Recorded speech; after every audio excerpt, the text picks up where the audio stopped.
Fernanda, para todos vocês.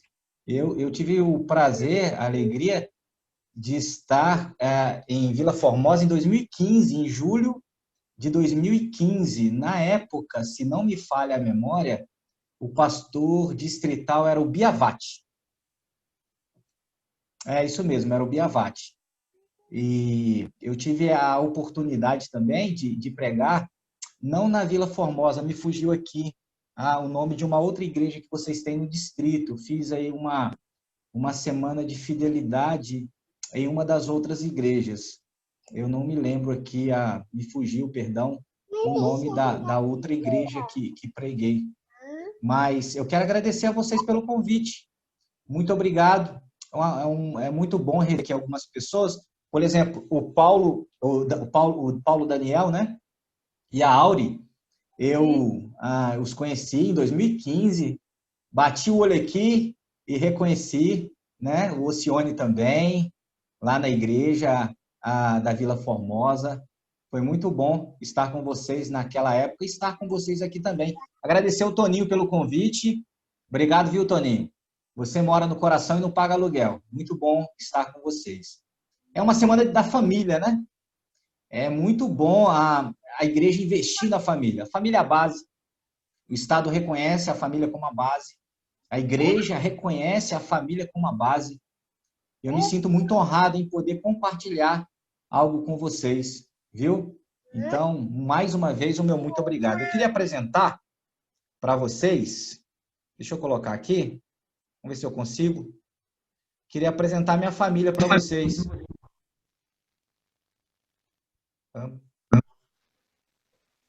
Só um minuto.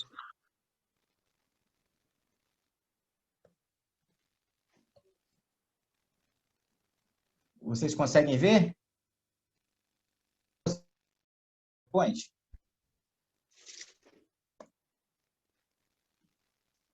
Alô, vocês conseguem ver?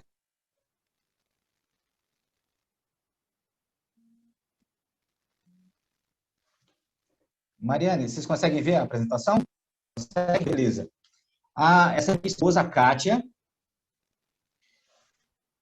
E nós tivemos a grata satisfação de saber, há 15 semanas atrás, que ela, menos um pouco, né? Há 13 semanas atrás, que ela está grávida, ela está de 15 semanas.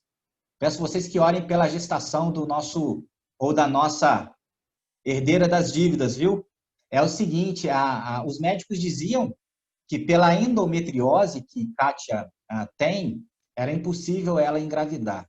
Na verdade, nós somos casados há 13 anos e alguns meses, e ela fez 2 cirurgias por conta da endometriose, mas, infelizmente, naquela época não foi possível a gravidez. Tentamos por mais de uma década, e agora, esse ano, a Kátia fez um exame a menstruação tinha atrasado, né? O ciclo menstrual, e ela fez um exame de sangue e nós descobrimos que ela estava grávida, né? E nós estamos fazendo o acompanhamento, tudo certinho, junto com os especialistas. E o que acontece? Nós, graças a Deus, estamos sendo bem cuidados, e o médico que nos está acompanhando, além de obstetra, ele é especialista também em endometriose, o problema que a Kátia tem, e gravidez de risco, que é o caso dela também. E ele disse que, na última consulta, há 9 dias atrás, 10 dias atrás, que essa gestação tem sido abençoada por Deus, que Deus colocou as 2 mãos para abençoar. Então, eu louvo a Deus. Não sabemos ainda se é menino ou menina, saberemos dia 18. E eu peço a vocês que orem pela nossa família, tá bom? Pela gestação da Kátia, durante essa semana da família. E nós moramos aqui em Botucatu. Botucatu é essa cidade bonita aí. Tem 150 mil habitantes, uma cidade muito boa para se morar, uma cidade tranquila, apesar dos últimos acontecimentos. Uma quadrilha invadiu, fechou a cidade aqui, mas ela é considerada uma das mais seguras de se morar no Brasil, mais tranquilas. O índice de violência aqui é baixíssimo. Uma cidade limpa, uma cidade pacata, fica próxima a Avaré, a Bauru. Então, assim, eu me sinto muito feliz por estar aqui pastoreando a igreja, que fica a sede em Botucatu, mas nós abrangemos também mais 4 cidades. Num raio aí de 60 quilômetros, nós pastoreamos 8 igrejas, nesse distrito, que é o distrito de Botucatu. Sem mais delongas, já fizemos as apresentações, eu queria convidar você a abrir a sua Bíblia em Mateus capítulo 18. Hoje nós vamos trabalhar o tema do perdão. Um tema desafiador, né? Vamos trabalhar o tema do perdão. Abra aí Mateus 18, versos 21 a 37. Abra sua Bíblia, depois eu volto lá. Mateus capítulo 18, versos 21 a 35.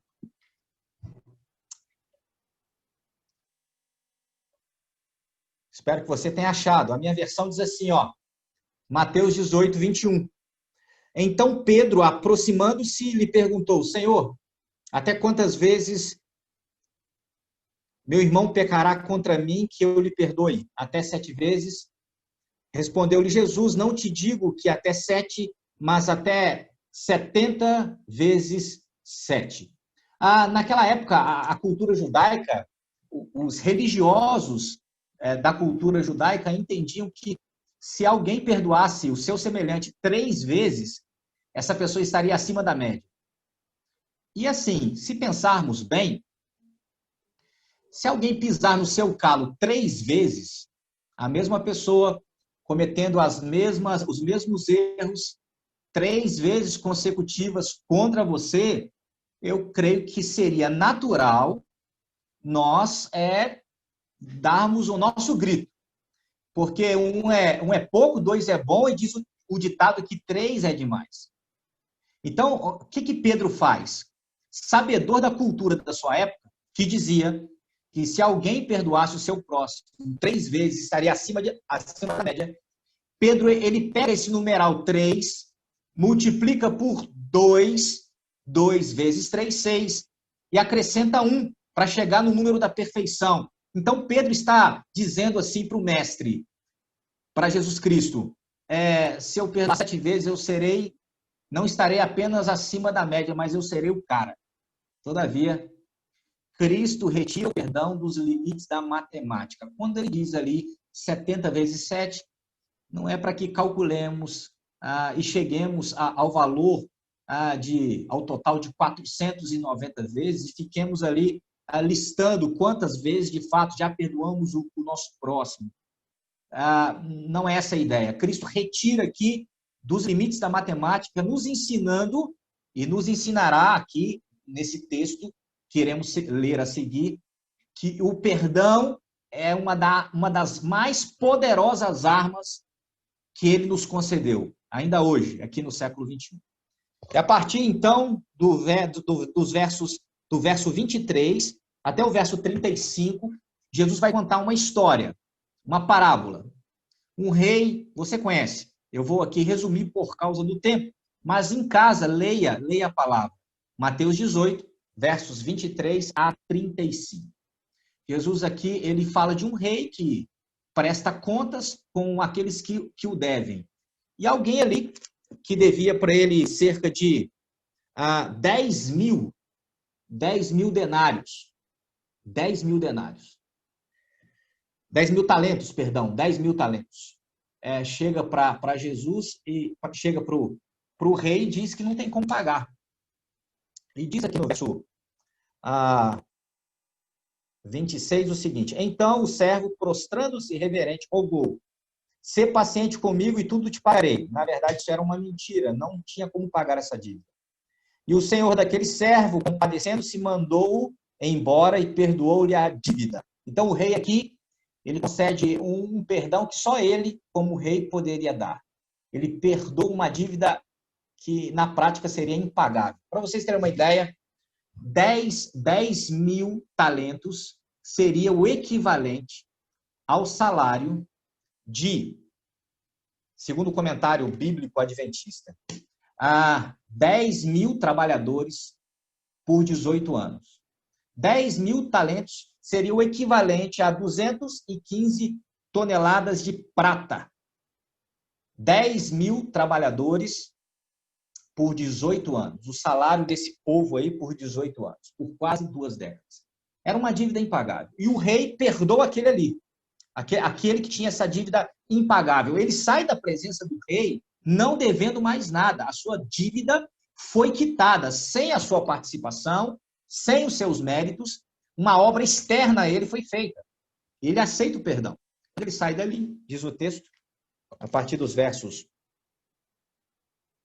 28, o seguinte: saindo, porém, aquele servo encontrou um dos seus conservos que lhe devia 100 denários, 100 dias de trabalho, 3 meses e meio. Seria hoje aproximadamente aí, vamos colocar aqui, cerca de R$3.500.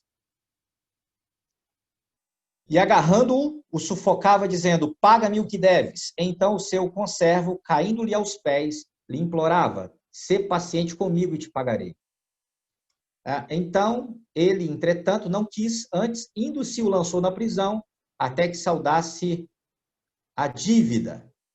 Era natural e se esperava, no decorrer dessa história, que aquele que havia sido perdoado uma dívida impagável, perdoasse uma dívida menor.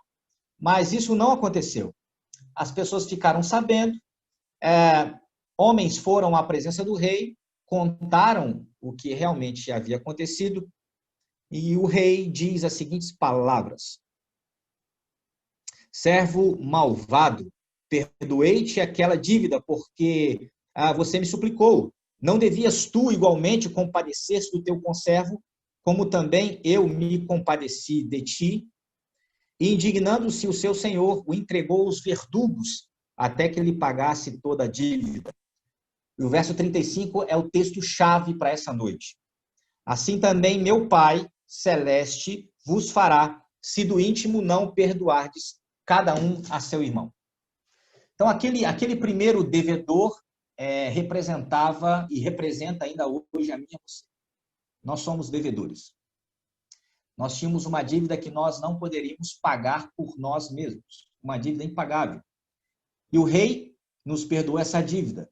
Nós aceitamos esse perdão.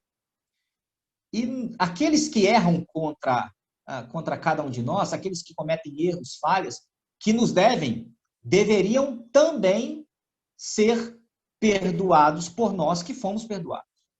O verso 35 é uma afirmação de Cristo de que aquele que entende e recebeu o perdão do rei deveria também ofertar perdão. Honestamente falando, gente, é o seguinte: eu sei que esse tema é um tema fácil de falar, mas complexo em se viver. Eu mesmo tenho dificuldade em perdoar. Confesso para vocês aqui, assim, sem medo de ser feliz, de que eu tenho dificuldade.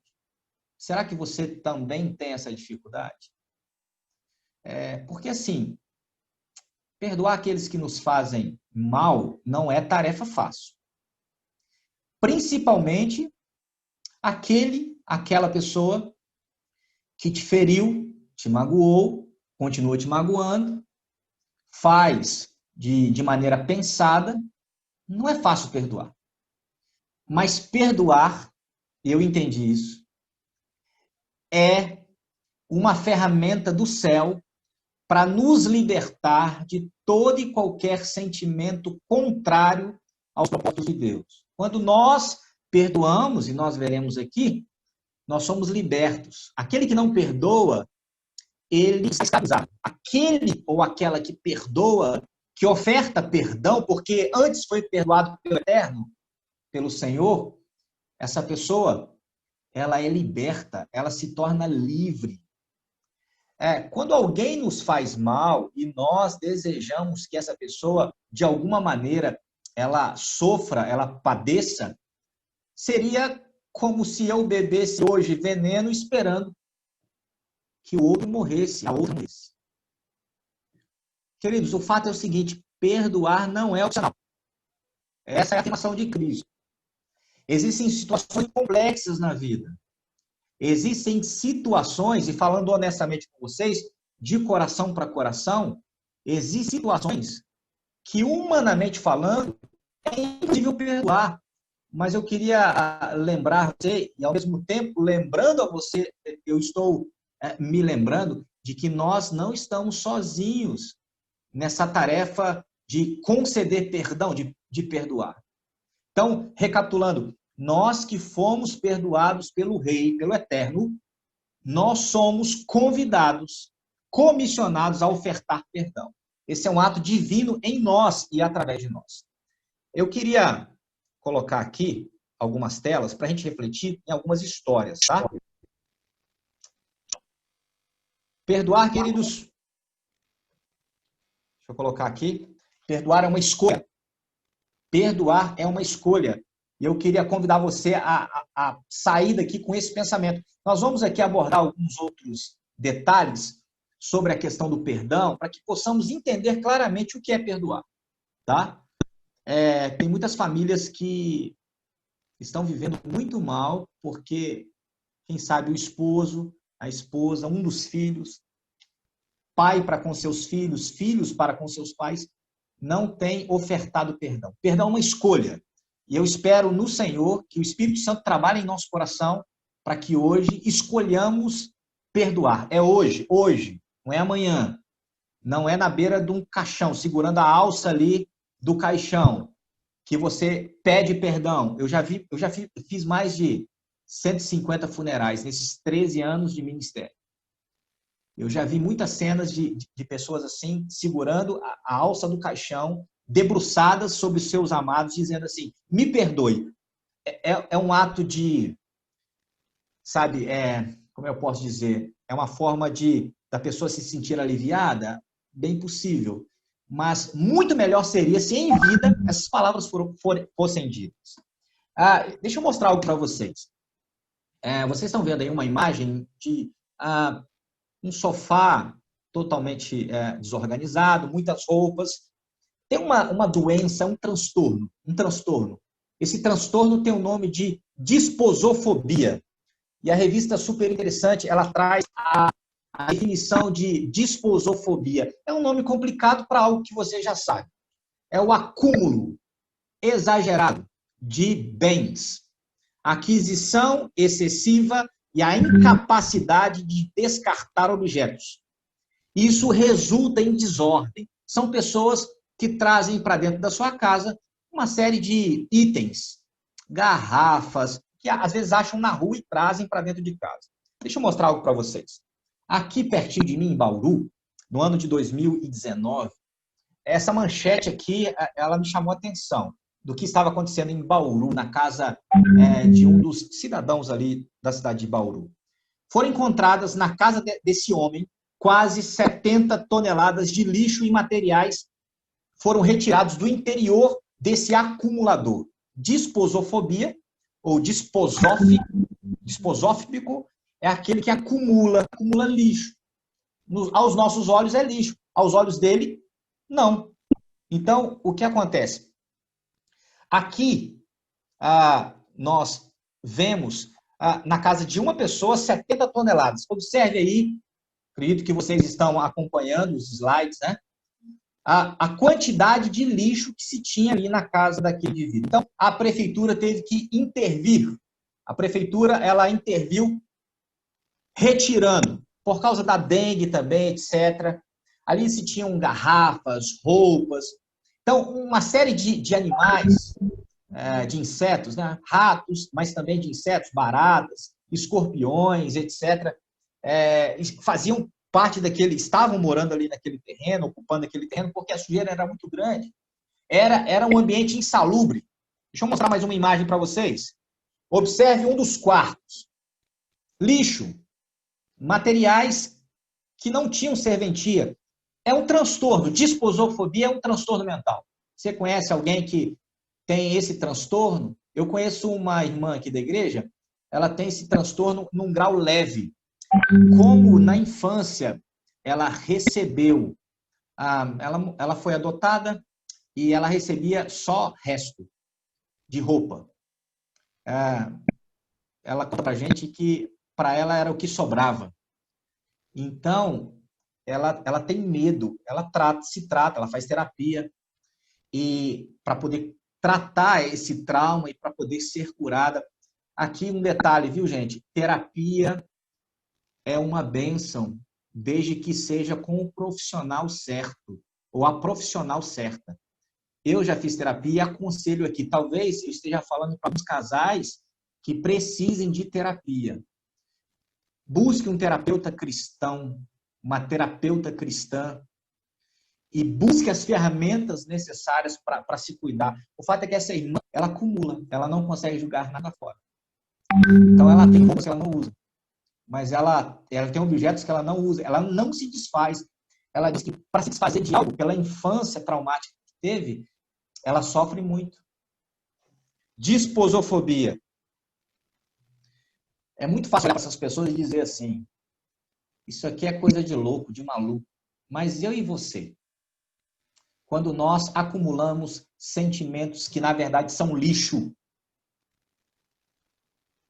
será que não estamos também sofrendo com esse transtorno, sendo eu e você acumuladores de sentimentos que não fazem bem, sentimentos negativos, que trazem desordem à nossa vida? Olha só o que o psiquiatra Dr. Augusto Cury disse no livro Mestre da Vida, na página 105. Ele diz assim, não há dúvida de que ele, Jesus, sofria muito, mas não deixava o lixo externo entulhar sua emoção. Alguns são derrotados apenas com um olhar ou um pequeno gesto. Tem muita gente na igreja, tem muitas pessoas que fazem parte da nossa família, que acumularam lixos e lixos sentimentais, sentimentos contrários mesmo, sentimentos que só fazem mal, vem acumulando ao longo dos anos e estão padecendo por isso. Se tornaram debilitados e debilitadas, inclusive fisicamente, por causa disso. O ódio, o rancor, o sentimento de vingança, o desejo de que o outro ou a outra se dê mal, é lixo. E o Senhor deseja hoje fazer uma limpeza na nossa casa. Lembre-se dos slides anteriores, 70 toneladas de lixo foram retiradas de uma casa e do nosso coração. Quais sentimentos que estão no nosso coração? Que precisam ser removidos pelo limpador das almas, o Espírito Santo. Muitas pessoas saíram da igreja por problemas relacionais. Muitos casamentos estão por um fio, por situações não resolvidas no passado. Mas ainda hoje há esperança. E você e eu podemos ser limpos e ajudar outros também a serem limpos de quaisquer sentimentos contrários ao que Deus deseja nos dar. O Senhor deseja substituir o rancor pelo perdão, o ódio pelo amor, o desprezo pela empatia, a raiva, a amargura, o desejo de vingança pela compaixão. Hoje é o momento de pegar o telefone e ligar para aquela pessoa que você sabe que precisa se reconciliar com ela. Hoje é o momento de sentar com a esposa, com o filho. As palavras machucam demais, sabe? A gente guarda isso daí no coração. Hoje é o momento de sentar e conversar com eles. O doutor Fábio Damasceno, no livro A Psicologia do Perdão, na página 15, ele diz assim, o perdão é o miolo do processo de cura interior. Isso aqui é real, cura física e cura emocional. O perdão é um remédio. É um remédio que Deus quer nos dar, nos fazer tomar. Nós estamos aí em busca da vacina que combaterá o coronavírus, né? Várias indústrias farmacêuticas do mundo todo estão nessa missão, incumbidas dessa missão. O perdão é uma vacina poderosa contra o vírus da amargura. O vírus, sabe, do ódio, do rancor. Traz cura. A doutora Kathleen Lyer, da Universidade do Tennessee, ela foi citada por Glaucio Cardoso Pinheiro na revista Vida e Saúde, de 2017, na página 10, e ela fala sobre os benefícios do perdão. Eu coloquei aqui 4. Ela diz assim: quem perdoa tem melhor qualidade de sono. Quem está dizendo não sou eu. É uma especialista, uma neurocientista. Quem perdoa tem melhor qualidade de sono. Você já perdeu o sono ao ficar matutando, pensando, maquinando naquela pessoa, no que ela disse, no que ela fez. Ficou rolando na cama, não conseguia dormir, só pensando naquela pessoa, no que ela falou, no que ela deixou de falar, no que ela fez ou deixou de fazer. Aquilo ficou te amargurando. Quem perdoa tem melhor qualidade de sono. Quem não perdoa apresenta mais cansaço físico. Porque a mente e corpo estão interligados. Mente e corpo estão interligados. Tem pessoas que, quando estão preocupadas, ansiosas, desenvolvem afta nervosa, não é assim? Tem pessoas que perdem o sono, comem de mais ou de menos. Existe uma relação entre corpo e mente. Então, o corpo padece.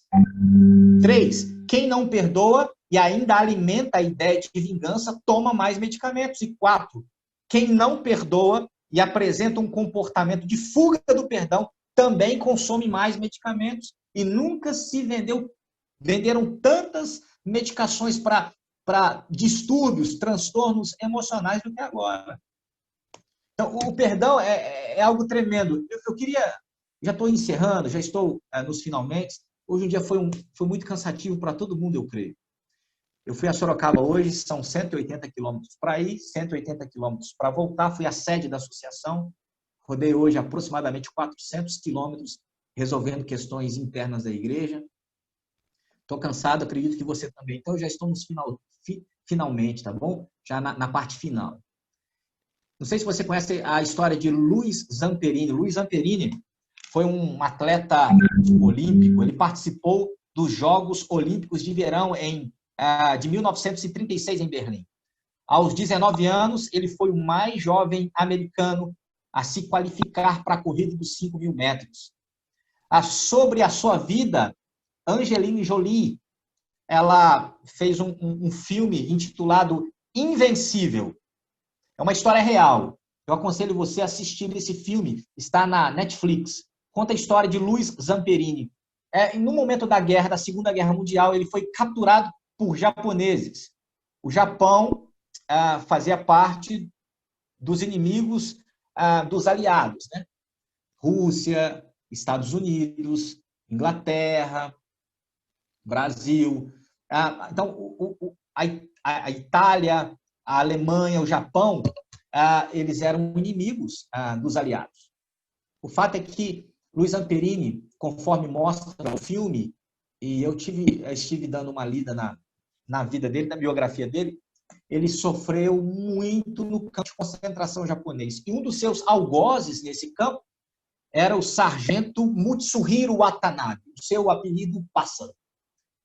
No filme é retratado muito bem isso. Luiz Zamperini, ele sofre demais na mão desse que o maltratava, porque ele era um atleta olímpico. Então, Luiz Zamperini ele foi pego para bode expiatório. Ele deveria servir de exemplo. E o nome do filme, Invencível, em inglês, Inquebrável, mostra como Luiz Zamperini, de fato, mostrou resiliência em meio às atrocidades do campo de concentração japonês. A guerra terminou, os aliados venceram, e Luiz Zamperini teve transtorno pós-traumático, como tantos outros soldados. Ele se tornou cristão no pós-guerra. E ele entendeu pela palavra que o perdão o curaria. Luiz Zamperini, ele visitou o Japão. Anos depois, ele conseguiu se encontrar com vários dos seus algozes e ofertou perdão àqueles que o maltrataram quando ele era prisioneiro. Ele quis também se encontrar com Mutsuhiro Watanabe, mas esse não aceitou o encontro, não aceitou o seu perdão.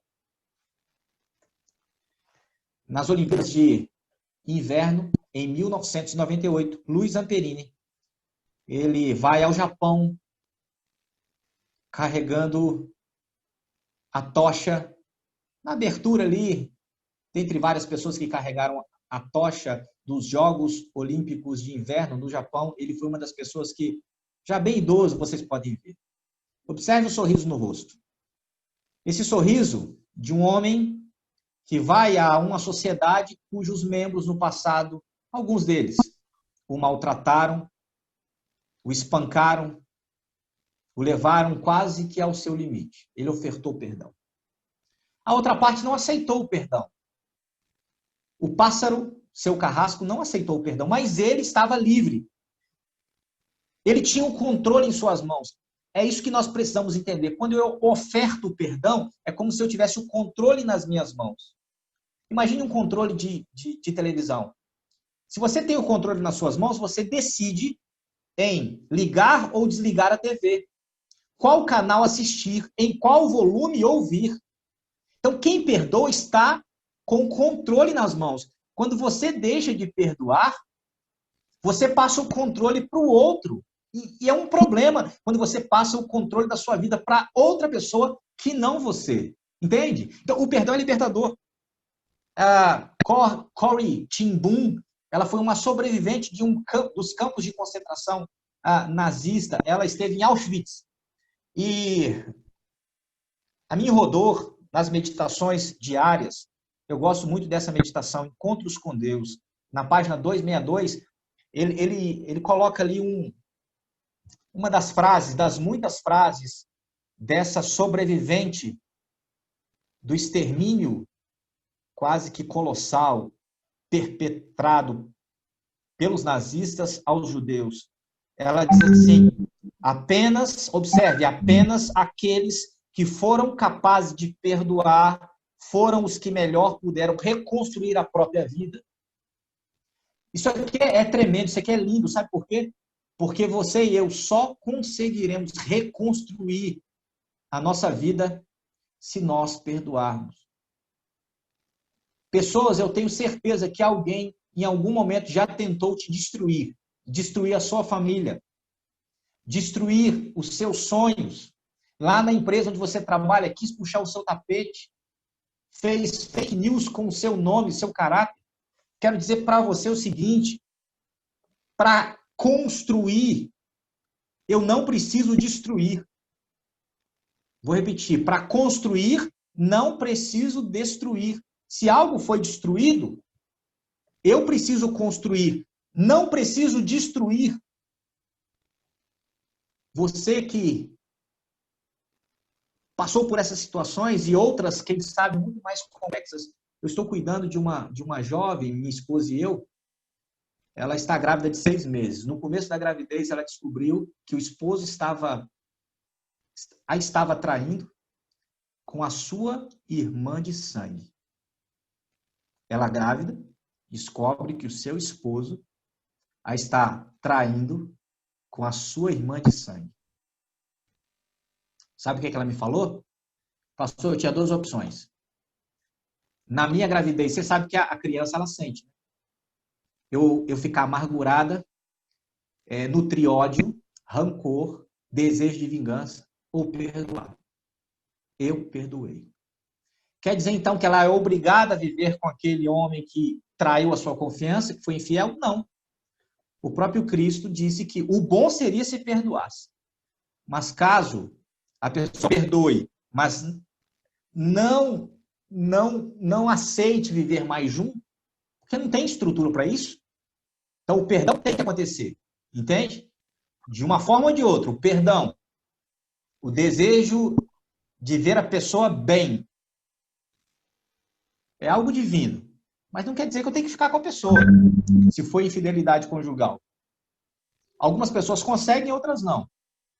Cristo disse que para um novo casamento, Paulo disse que há um motivo, né? A viuvez. E Cristo disse que há outro motivo, antes de Paulo, que é a questão da infidelidade conjugal. Relações sexuais ilícitas. Dentre elas, a infidelidade conjugal. Então, a pessoa pode contrair um novo casamento. É obrigada? Não.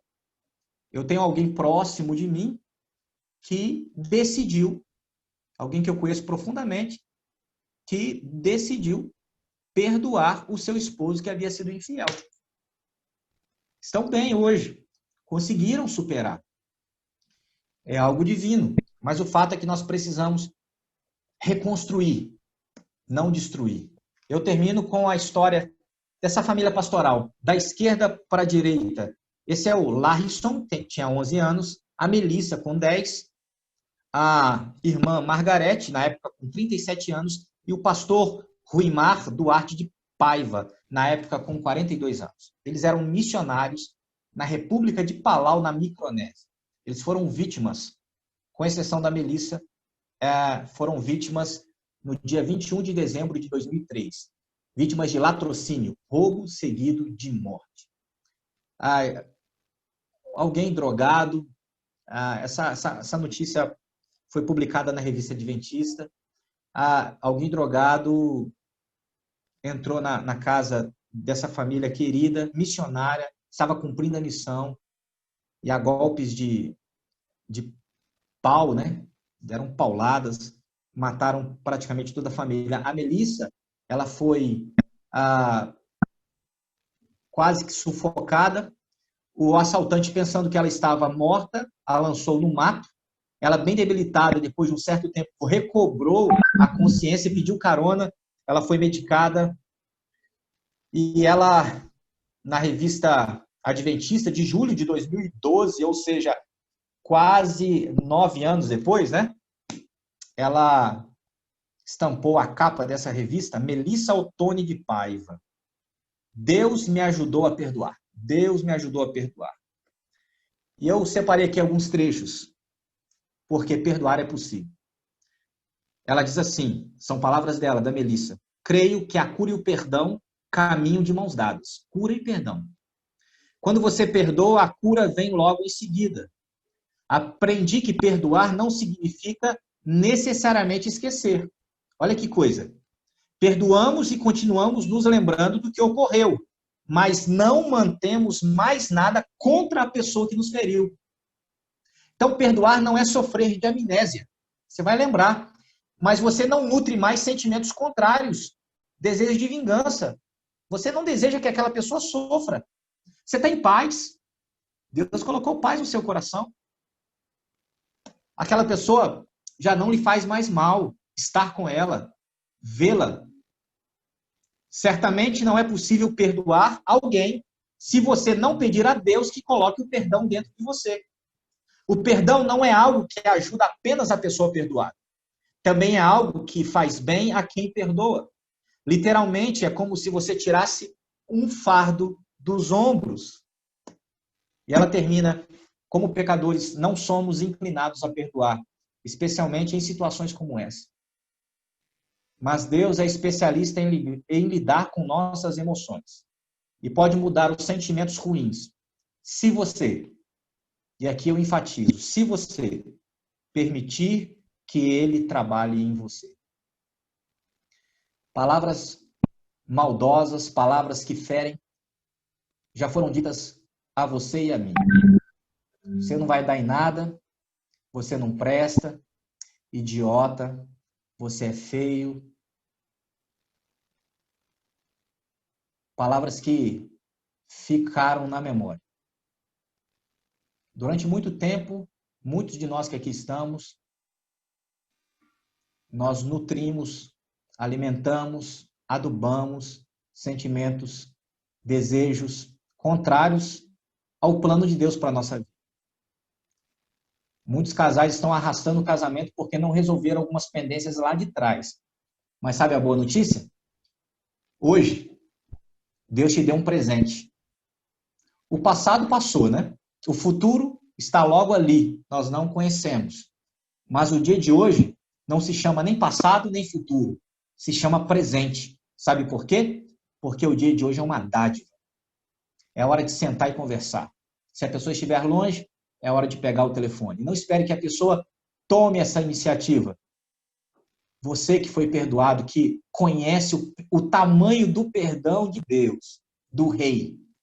Você que já foi alcançado por esse amor inexplicável. Agora é a hora de dar o primeiro passo. É difícil? É, humanamente, quase impossível. Mas eu creio que está na hora de nós vivermos os princípios do reino de Deus. E já começar a mostrar para esse mundo louco que está aí fora que o reino de Deus já começou. O reino do Senhor será instaurado quando ele voltar de forma plena. Mas o reino já começou. É hoje, é agora. Externar perdão. Martin Luther King Jr. disse assim: a escuridão não pode expulsar a escuridão. O ódio não pode derrotar o ódio. Somente a luz pode expulsar a escuridão. Somente o amor pode vencer o ódio. Está na hora de perdoar. Eu tenho certeza que se nós fizermos isso, nós seremos muito mais felizes. Aos olhos humanos é impossível, peça a Deus.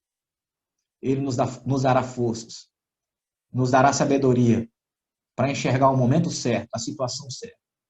Não fique evitando. Sabe, encontros de família, muitos são terríveis. Tem gente que não vai, eu não vou lá não. Encontrar com fulano de tal. Fim do ano já está chegando. Não seria bom hoje, antes do fim do ano chegar, enquanto temos oportunidade, nos aproximarmos? Isso não quer dizer que você vai ter que ficar cheirando a pessoa não, viu? Tem pessoas que são tão complicadas que o melhor é o afastamento. Mas o sentimento no coração, esse sentimento contrário eu não posso ter. Que Deus abençoe você, tá bom? Que Deus me abençoe. Que o mestre dos mestres, o Senhor de todo sentimento, aquele que nos conhece de dentro para fora, como psicólogo dos psicólogos, psiquiatra entre os mais dotados psiquiatras, que ele nos liberte dos nossos traumas, limpe os nossos lixos emocionais e trabalhe no meu e no seu coração, sempre, de dentro para fora. Que o Deus que é perdão nos ajude a perdoar. É meu desejo que as famílias da Igreja da Vila Formosa sejam famílias que experimentem o verdadeiro perdão dos céus, em nome de Jesus. Amém. Que Deus abençoe vocês.